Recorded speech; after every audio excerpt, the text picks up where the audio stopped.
At the family Christmas gift exchange, I gave my brother a sealed envelope, 3 months of covered rent. He opened it, looked around, and said, "Tries to compensate for the fact that he's not needed by this family." The whole room erupted with laughter, except for me. I just took the envelope back and said, "Useful to know." 10 minutes later, the whole family was shouting, "Please listen to us." I handed my brother a sealed envelope stuffed with $2,400 in cash. 3 crisp stacks of hundreds, each paper-clipped, organized, and enough to cover his rent for the next 3 months. I didn't put a card in it. No message. Just money. I figured he'd get the point.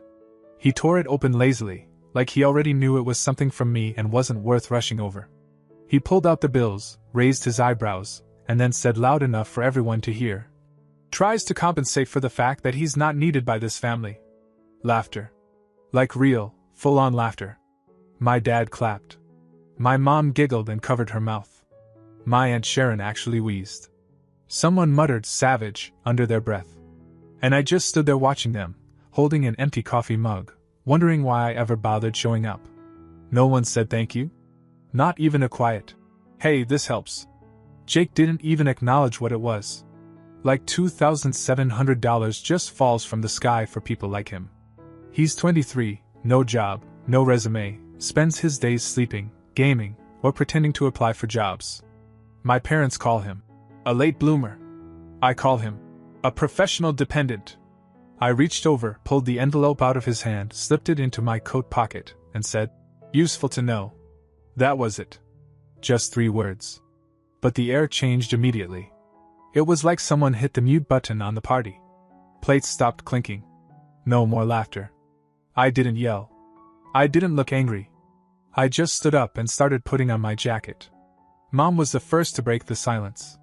"Oliver, don't do this. It was a joke." Then came Dad. "Come on, he didn't mean anything. Sit down. Eat something." Then the aunts chimed in. "Let's not ruin Christmas. You're taking this the wrong way. You know how your brother is." "Yeah, I do. That's the problem." What they didn't know is that I was already at the edge. For months, I'd been covering their rent, their groceries, their utilities. Every excuse, from Dad's supposed back injury to Mom's sudden career break, ended with me wiring money to keep them afloat. And not once did anyone check to see if I was doing okay. They just assumed I'd keep showing up, keep paying, keep being the responsible one. And while Amanda was spending Christmas with her family in Vermont, I was here, getting laughed at for giving too much. So I told them, as plainly as I could, that this was the last month I'd be paying their bills. Starting next month, Jake would have to figure out how to cover rent on his own. I wasn't interested in playing family banker anymore. That's when the shouting really started. Everyone had something to say. That I was being dramatic. That I'd regret this. That it was just a stupid joke and I needed to grow a thicker skin. I didn't raise my voice. I didn't defend myself. I didn't explain. I just walked out and left the door open behind me. There was no dramatic slamming. No last look. Just the cold air and the quiet realization that something had finally, fully snapped.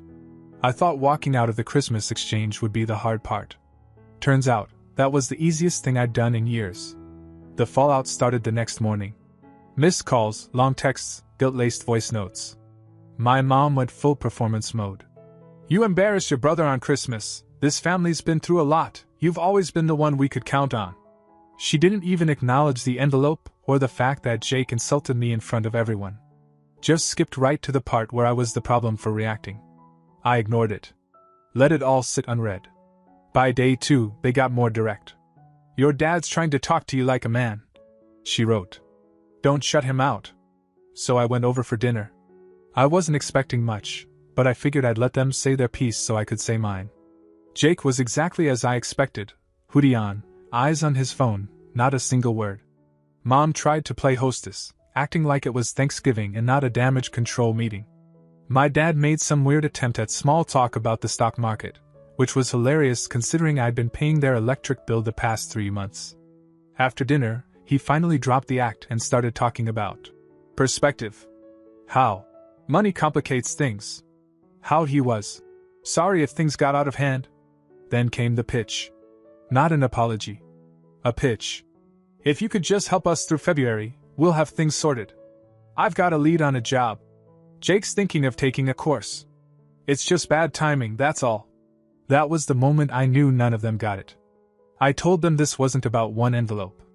I told them I'd been covering their bills, fixing their car, paying off Jake's bounce checks for 2 years. And what did I get for it? Mockery. Dismissal. They laughed at me for doing what none of them could manage. Jake finally looked up and muttered something like, "Nobody asked you to." I laughed once. Then I got up and told them they had 30 days to figure out how to function like adults. Mom started crying. Dad said I was overreacting. Jake went back to his phone.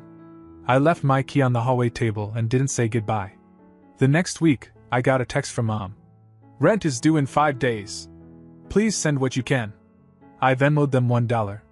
Caption: "More than I can afford." That was the last time I sent them anything. For the first few days, it was quiet.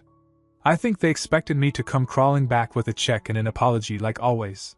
But I didn't. I was done. What they didn't realize was that Amanda and I had been living together since November. Nothing dramatic, just two people who enjoyed being around each other. Her family didn't know much about me beyond a few hellos at gatherings. I was polite. Quiet. Nobody special. But that changed after Christmas. Amanda's dad called me out of the blue to help him fix some shelving in their garage. I went, mostly because I had nothing better to do, and partly because I liked the guy. We spent a couple hours working in the cold, talking about tools and old cars. Nothing deep. But then he asked if I wanted to stay for dinner. So I did. That one dinner turned into 3. Then a weekend visit. Then a spontaneous invite to her cousin's New Year's brunch. And it was the strangest thing.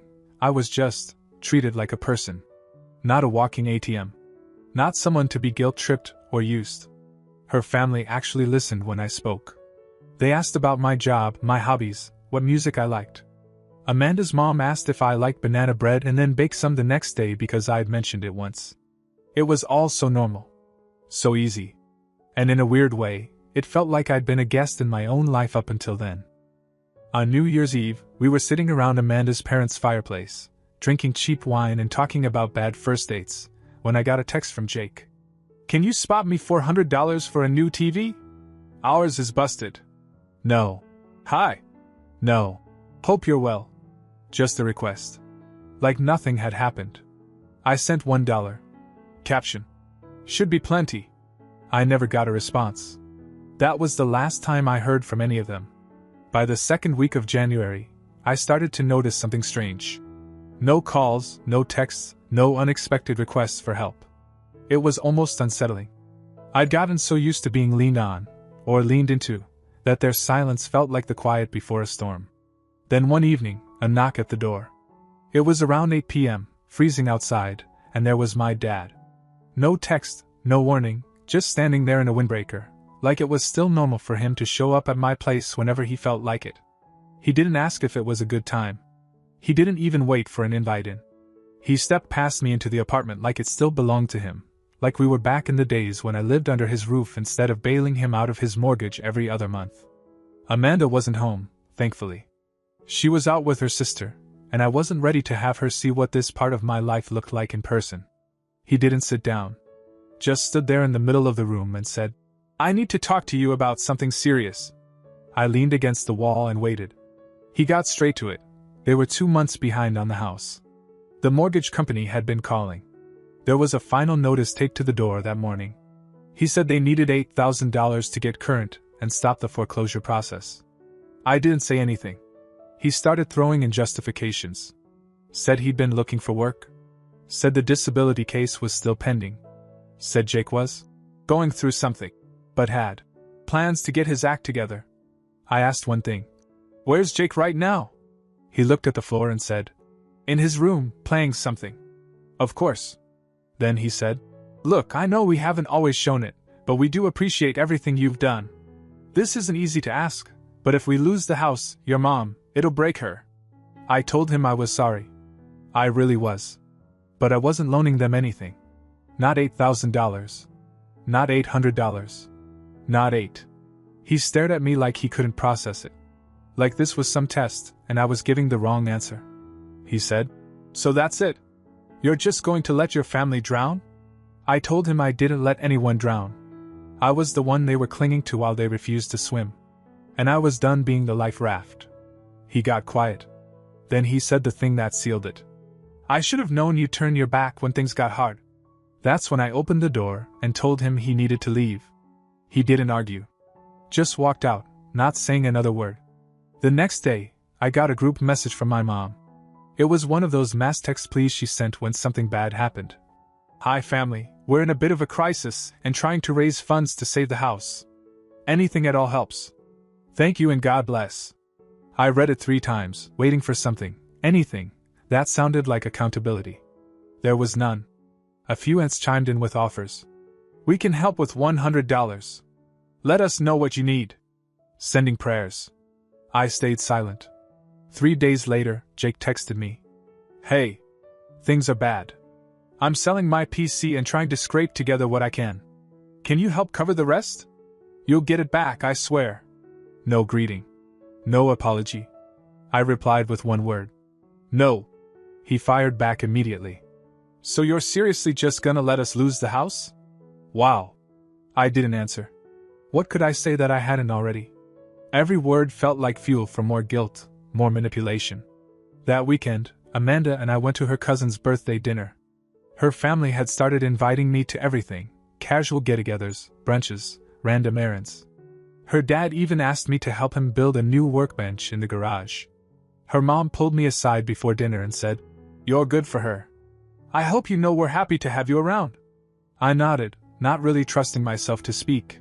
It hit harder than I expected. Later that night, I checked my phone and saw one more message from my mom. Just a link to a GoFundMe page with a picture of our house and a goal of $8,000. The description said, "Unexpected hardship. Please help us keep our home. Any amount helps." There was no mention of Jake. No mention of years of mismanagement.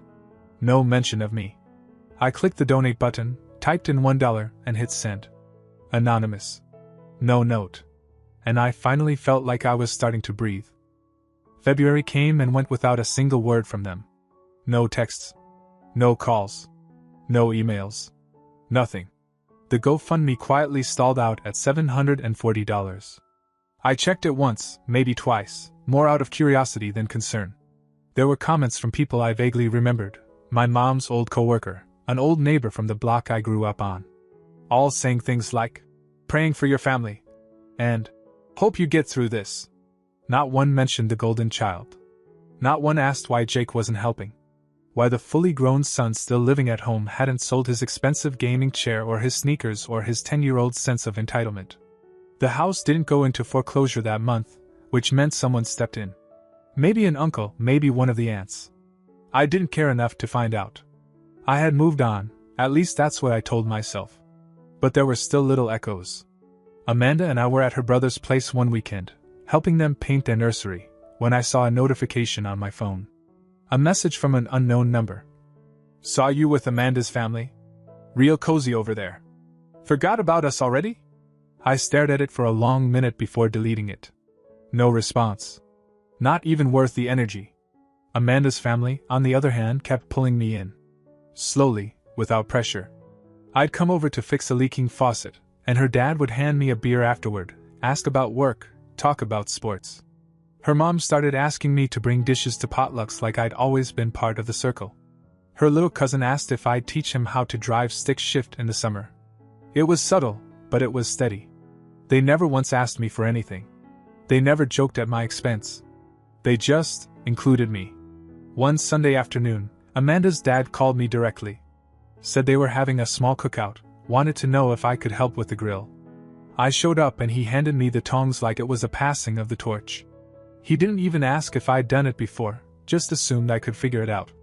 Midway through the afternoon, Amanda leaned over and whispered, "You okay?" I said yeah. And I meant it.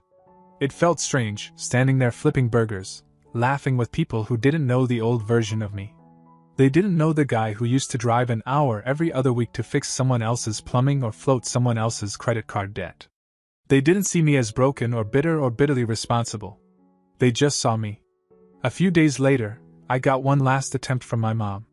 A message that read, Can you help us get a new TV? Just a small one. Ours finally died. Jake's been really down lately. $400 would be enough. I stared at the screen for a while.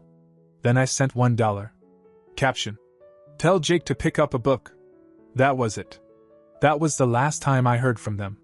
Not even a thanks. Not even an okay. Silence, finally. And for once, it didn't feel like punishment. It felt earned. By March, the silence from my family had calcified into something permanent. Not a cold war, more like a quiet resignation on both sides. No one reached out anymore. No more subtle jabs from Jake, no half-hearted guilt trips from Mom, no new numbers texting vague threats disguised as concern. I thought it might feel lonely.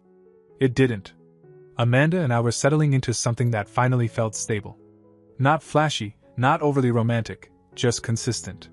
She'd leave little lists in the kitchen, like, "Don't forget your lunch," or "Buy milk," with a dumb doodle of a cow on the side. I found myself looking forward to errands, like going to the farmer's market on Saturdays just so we could argue about which apples were better. It wasn't love bombing or theatrics, it was small, real things. Her family, though, that's where the shift really started to hit. It was Amanda's mom, out of all people, who triggered it. One Sunday afternoon, she asked me to come early to help with chairs for her cousin's baby shower. I assumed it was just a setup thing, but then she handed me a list of errands, as if I'd already been adopted into the logistics chain. I didn't even blink. I just did it. At some point during the party, I noticed Amanda's dad watching me. I thought maybe he was sizing me up again, old habits. But after everyone left, and we were taking down decorations, he said something I didn't expect. "You know, you handle yourself well.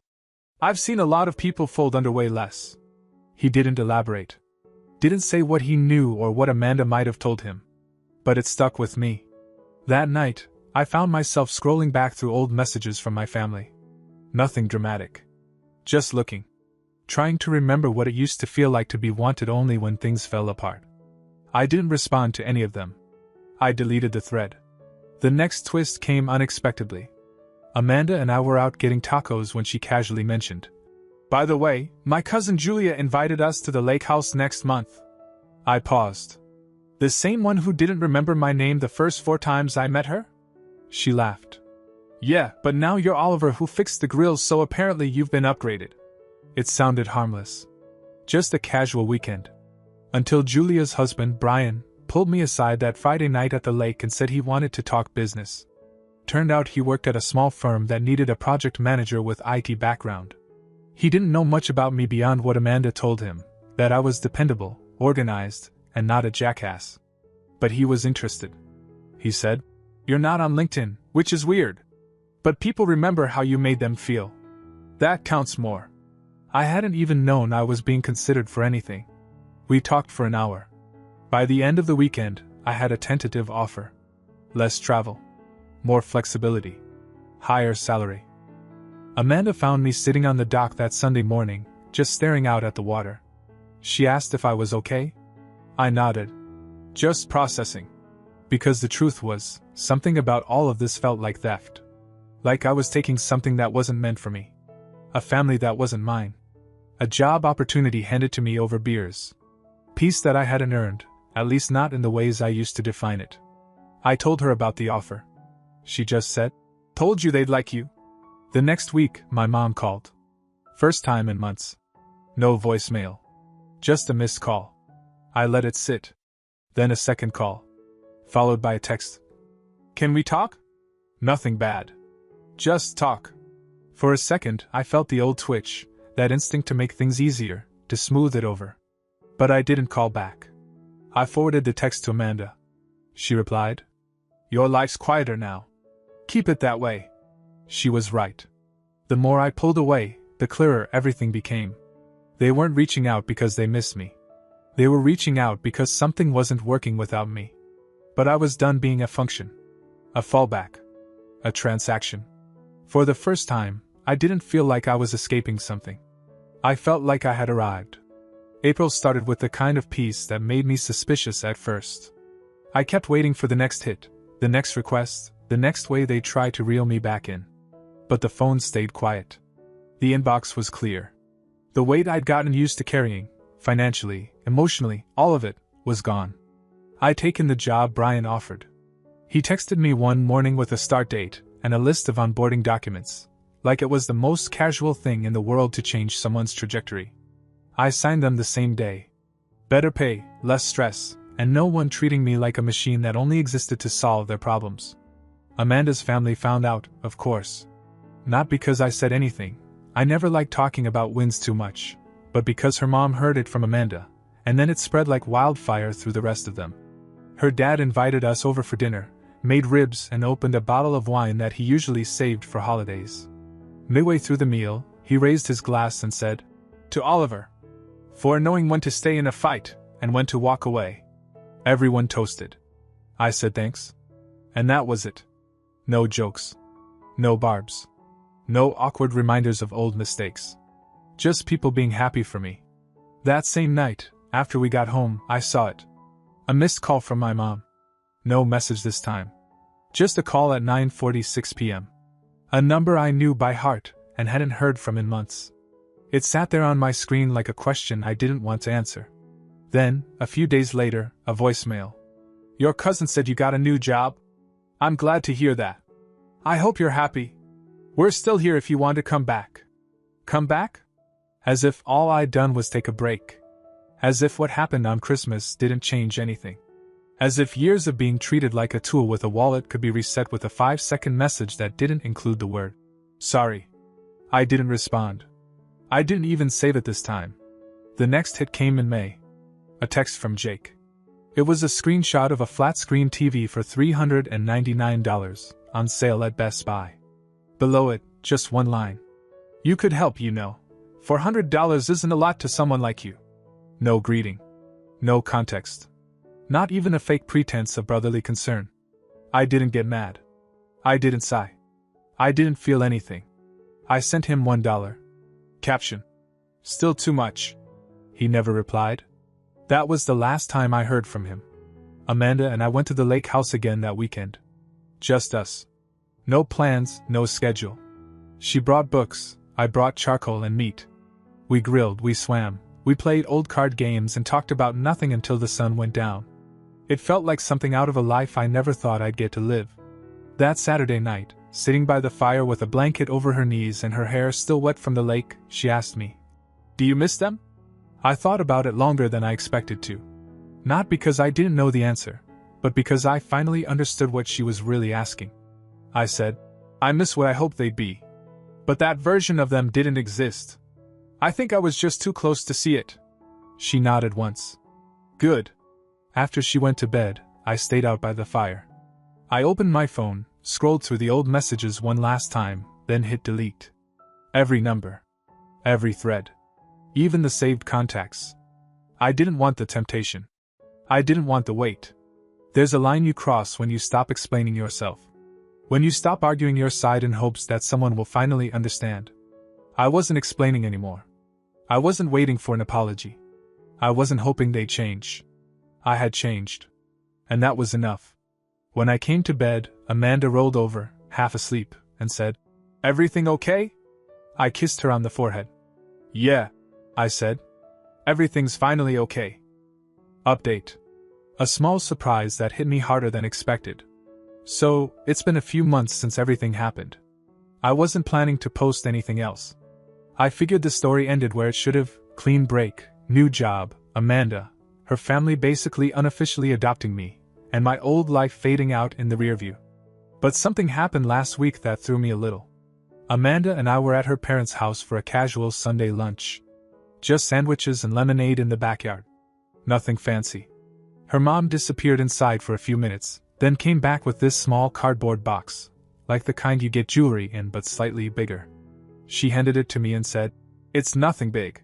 Just something we found when we were cleaning the attic." I opened it. Inside was an old Polaroid photo. Me and Amanda from our first Thanksgiving at her family's house. I was holding a paper plate stacked with food, mid-bite, looking confused and half laughing. Amanda was next to me, pointing at something out of frame, laughing so hard her eyes were closed. I barely remembered it being taken. Her mom said, "We kept it because that's the day we realized you fit in." It hit me harder than I expected. Not because of the photo, but because someone took the time to remember that moment. To frame me in a memory I didn't even know had meaning. I kept the box. It's on the shelf in our living room now, right next to a plant Amanda swears isn't dying. Anyway, just wanted to say, sometimes the biggest surprise isn't a dramatic event.